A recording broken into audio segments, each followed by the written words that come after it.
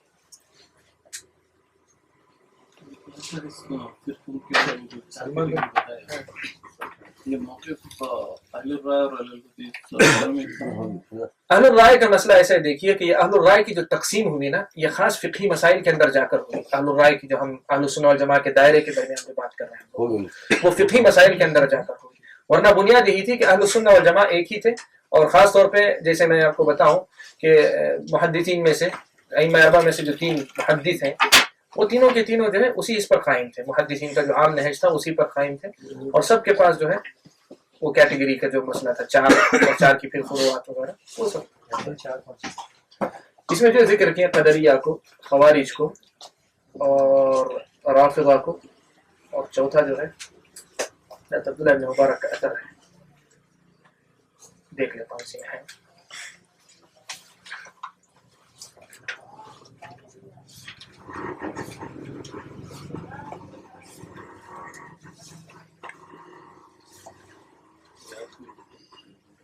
میں نے اصل میں اس کو مناسب نہیں سمجھا، وہ تفصیلات میں اگر جائیں گے تو لوگوں کو کچھ فرقوں کا پتہ نہیں، جو بنیادی فرقے ہیں ان فرقوں کا ہی تعارف نہیں ہے، تو پھر کس تو فرقے کو کس میں شمار کریں گے آپ وہ لوگوں کے لیے، تو میں اس کو نظر انداز کر دیا، لیکن اگر آپ چاہیں تو دیکھیں۔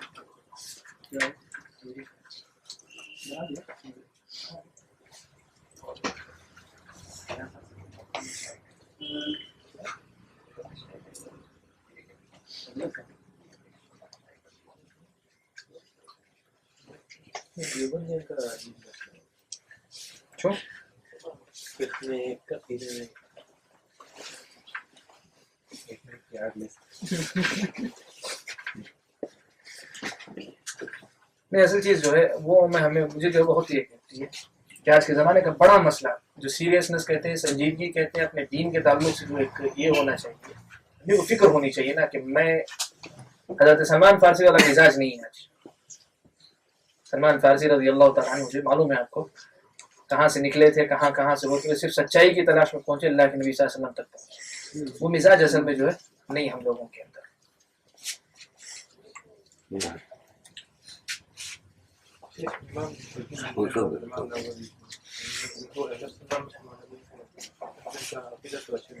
عقیدہ اشعریہ کا مطلب یہ ہوا کہ اشاعرہ کا جو یہ تھا مدرسہ، اسی مدرسے سے بنیادی طور پر جڑے ہوئے تھے، لیکن صحیح اس کے مطابق ان کو جو ہے اشاعرہ میں نہیں شمار کریں۔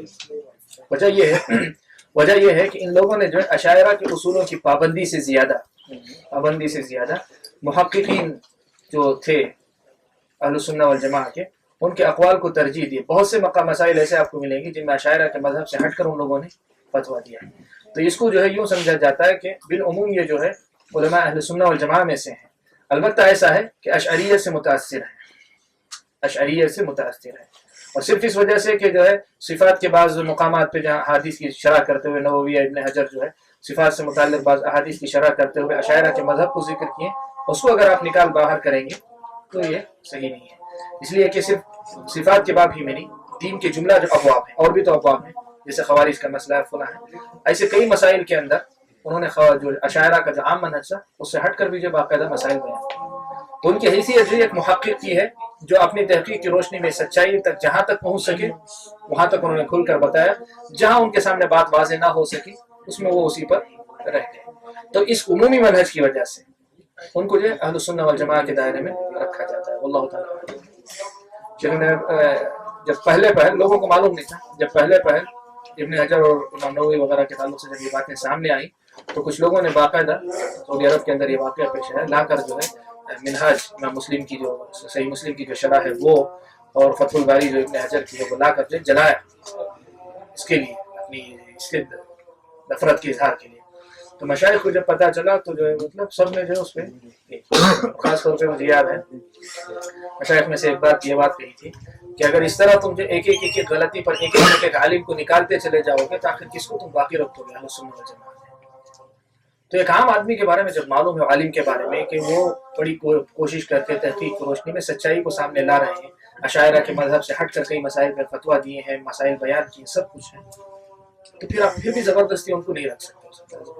اور یہ جو انداز ہے کہ 100% بالکل ملے گے تو انہیں کو ہم کہیں گے ورنہ نہیں کہیں گے, اللہ تعالیٰ عالم یہ منہج محل نظر ہے. کون سے مذہب کو فالو کریں گے, حنفی, مالکی, شافعی یا حنبلی؟ چاروں مل کر اسپیشلی نماز کے معاملے میں یا تشہد میں انگلی پھیلانے کے معاملے میں. اس کا آسان طریقہ, اس کا آسان جواب یہ ہے کہ ہم کسی مذہب کی دعوت ہی نہیں دے رہے ہیں, ہم بات کر رہے ہیں کتاب و سنت سلف صالحین کے منہج پر. تو آپ دیکھیے جس مسئلے میں امام شافعی کا مسئلہ صحیح ہے تو اس میں امام شافعی کو فالو کیجیے, جس مسئلے میں امام ابو حنیفہ کا مسئلہ صحیح ہے تو اس میں فالو کیجیے. میں ہمیشہ مثال دیتا ہوں کہ امام ابو حنیفہ رحمۃ اللہ اور امام شافعی کی مثال دیتا ہوں, کہتا ہوں کہ امام شافعی اور امام احمد کے امام ابو حنیفہ رحمۃ اللہ علیہ کے درمیان ایک مسئلے میں اختلاف ہے کہ عورت کو اگر ٹچ ہو حضرت عائشہ اپنا پیر سمیٹ لیتی, نبی اکرم صلی اللہ علیہ وسلم جو ہے سجدہ کر لیتے, پھر جب اٹھ جاتے تو حضرت عائشہ پیر لمبے کر لیتی. معلوم یہ ہوا کہ اگر ہاتھ لگنے سے وضو ٹوٹ جاتا تو جیسے اللہ کے نبی حضرت عائشہ کو چھوتے وہی بات ختم ہو جاتی, نماز جاری نہیں رکھ سکتے. تو امام حنیفہ رحمۃ اللہ علیہ نے جو بات کہی وہ بات یہاں زیادہ صحیح ہے. تو اس مسئلے میں بولیں گے امام حنیفہ کے موقف کو فالو کرو. وہی بات آتی ہے رفع الیدین کی, تو امام حنیفہ رحمہ اللہ کے مقابلے میں امام شافعی رحمۃ اللہ علیہ رفع الیدین کے قائل ہیں, دلیل بھی ہے, سب کچھ ہے, جیسے آپ مسئلہ جانتے ہیں, تو کہیں گے کہ میں امام شافعی کے اس پر چلو. تو حقیقت میں وہ کسی کے مسلک پہ چلنے والی بات نہیں. بات ہماری جو ہے وہ یہ کہ دلائل کی روشنی میں جو بات صحیح نظر آتی ہے اس پر چلو, اس لیے کہ وہی دین ہے. دین النبی محمد آزار ہو بول کے کہ اللہ کے نبی صلی اللہ علیہ وسلم کا جو دین ہے وہ اللہ کے نبی صلی اللہ علیہ وسلم کی سنت اور آپ کا طریقہ ہے. جو امام اللہ کے نبی صلی اللہ علیہ وسلم کی سنت ہے, کسی بھی مسئلے میں 4 قول اگر ہیں تو 4 قول میں سے جس امام کو اللہ کے نبی صلی اللہ علیہ وسلم کی سنت تک پہنچ جانے کا اللہ تعالیٰ نے موقع دیا یا توفیق دی, جو صحیح نتیجے تک پہنچے ان کی بات لے لو. اس لیے کہ ائمہ میں سے کوئی بدعتی ہی مقصود نہیں ہے ہمارا, ان سب کا احترام, ان سب کے علم سے استفادہ, یہ ساری چیزوں کے باوجود ایک آدمی کا ایمان یہ ہونا چاہیے. مثال کے طور پہ آپ مجھ سے مسئلہ پوچھ رہے ہیں, میں بتا رہا ہوں, اگر آپ اس لیے عمل کر رہے ہیں کہ میں بتا رہا ہوں تو یہ آپ کا میری بات پر عمل ہوا, شریعت پر نہیں. اگر آپ اس لیے عمل کر رہے ہیں کہ میں جو بتا رہا ہوں اس کی روشنی میں آپ کو نبی کی بات سمجھ میں آ رہی ہے تو آپ کا عمل تب جا کے نبی کی بات پر. تو ائمہ کی بات بھی اگر کوئی اس لیے لیتا ہے کہ وہ امام کی بات ہے تو یہ اتباع کہاں سے ہوگی. ائمہ کی بات اگر اس لیے لیتا ہے کہ امام جو ہے نبی کی بات بتا رہے ہیں اور نبی کی بات تک پہنچ رہے ہیں, تو اب اس میں دیکھیے کون پہنچے ہیں, تو جو پہنچے ان کی بات کو لیجیے, نبی کی بات کا اتباع ہوگا. تو اس سوال کو جو ہے میرے خیال میں یہیں روکتے ہیں, اور چونکہ اذان بھی ہو چکی ہے تو اس لیے درس میں ہی روکتے ہیں. انشاءاللہ اگلے ہفتے پھر سلسلہ جاری رکھیں گے. واللہ تعالی اعلم. سبحانک اللہم وبحمدک اشہد ان لا الہ الا انت